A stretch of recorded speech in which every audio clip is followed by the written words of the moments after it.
વાગરા તાલુકા પંચાયત ગ્રહણ લાગતી હોય તેમ સાહેબોની નેતા ભક્તિ જનતા પર ભારે પડી રહી છે। તાલુકા પંચાયતમાં બપોરે 12 વાગ્યે પણ કાગડા ઉડતા નજરે પડ્યા હતા। વાગરા તાલુકા પંચાયતની કાર્યપ્રણાલી પર આજે ફરી એકવાર ફિટકારની વર્ષા થઈ છે।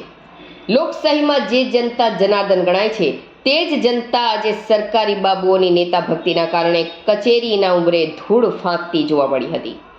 રહાડ ગામે યોજાયેલા ગ્રામ પંચાયતના ખાતમુહૂર્ત કાર્યક્રમમાં ધારાસભ્ય અરુણસિંહ રણાની હાજરી હોવાથી તાલુકા પંચાયતના અધિકારીઓ અને કર્મચારીઓમાં જાણે પોતાનું મૂળ કામ ભૂલી જવાની સ્પર્ધા લાગી હતી।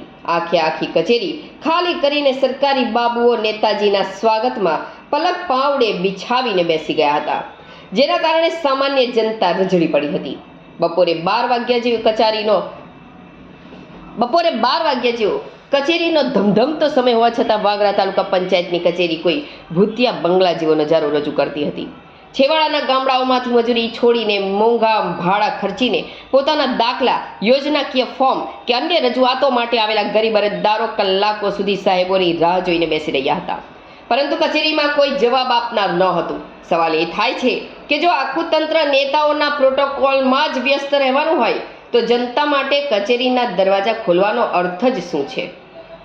રહાડ ખાતેના કાર્યક્રમમાં અધિકારીઓ એવી રીતે હાજર રહ્યા હતા જાણે તાલુકા પંચાયતનું બધું જ કામ પૂર્ણ થઈ ગયું હોય। એક બાજુ સરકાર ગામડે પ્રશાસનના બણગા ફૂંકે છે, ત્યારે બીજી બાજુ વાગરાના અધિકારીઓ કચેરી છોડીને નેતાઓની આસપાસ ભમવામાં જ પોતાની ધન્યતા સમજે છે। અરજદારોએ રોષે ભરાઈને જણાવ્યું હતું કે અમે સવારના ભૂખ્યા તરસ્યા બેઠા છીએ અને સાહેબો ત્યાં હાર તોરા કરવામાં વ્યસ્ત છે। શું અમને ન્યાય આપવાની જવાબદારી કોઈની નથી? ઉચ્ચ અધિકારીઓની આ નરગોળ નીતિ અને સત્તાધારી પક્ષના નેતાઓ પાછળ દોડવાની વૃત્તિને કારણે વહીવટી માળખું કથળ્યું છે।